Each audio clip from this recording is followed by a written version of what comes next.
या देशामध्ये जगामध्ये पहिली कर्जमुक्ती संत तुकारामानं केली. संत तुकाराम महाराजांनी शेतकऱ्यांच्या हितासाठी पहिली कर्जमाफी केली. नंतर याच विठ्ठलांनी शाहिस्तेखानाच्या दरबारात जाऊन शेतकऱ्याचं कर्ज माफ व्हावं म्हणून एका शेतकऱ्याला एका सावकारानं धरून ठेवलं होतं.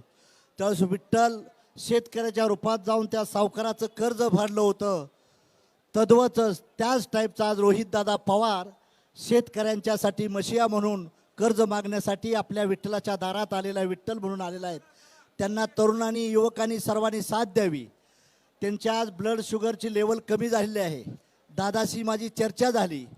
राज्य सरकारला आम्ही एवढंच सांगू इच्छितो की ज्या वेळेस तुम्ही विधानसभा आणि लोकसभा होता त्यावेळेस मतदान मागायला आलता, त्यावेळेस राज्याचे मुख्यमंत्री 7-12 कोरा कोरा कोरा करू म्हटले होते.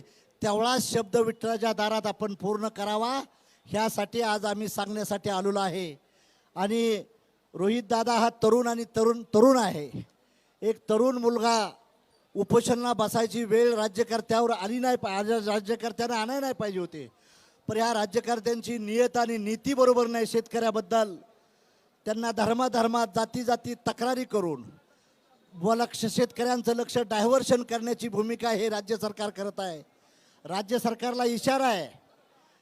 आम्ही ज्यावेळेस राजू शेट्टी असेल, मी असेल किंवा बच्चू कडू आम्ही पहिलं आंदोलन केलं त्यावेळेस गायकवाड साहेब आम्ही सांगितलं की त्यांच्या घरावर मुख्यमंत्र्यांचा मोर्चा काढूया.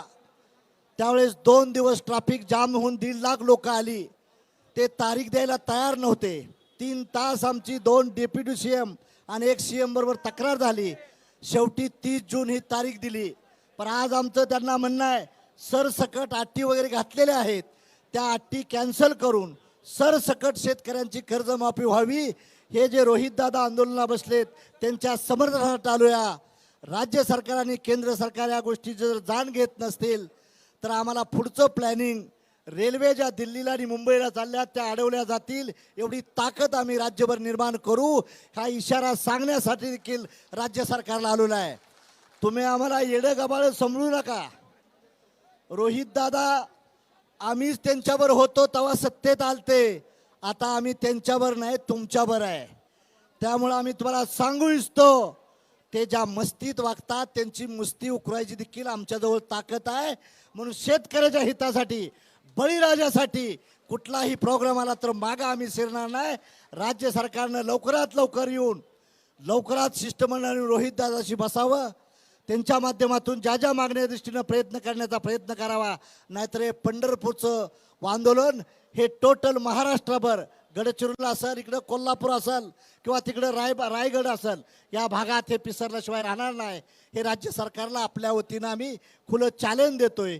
तुम्ही अजून देखील समजून चाला, हवेत चालू नका. रस्ते बांधले म्हणजे विकास नाही.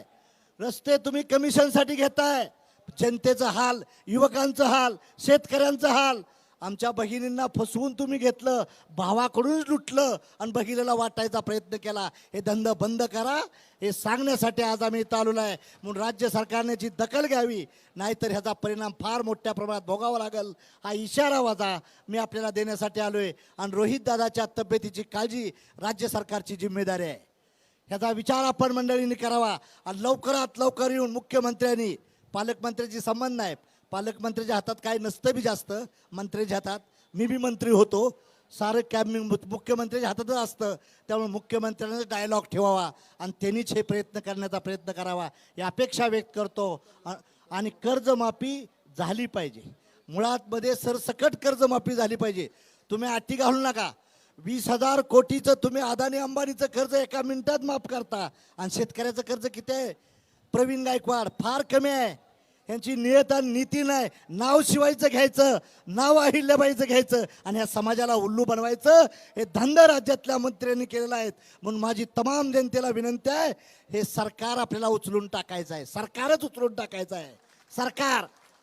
म्हणून तुमचे आम्हाला आशीर्वाद पाहिजे. आज विठ्ठलाच्या साक्षीनं आज आम्ही इथं आलेलो आहे.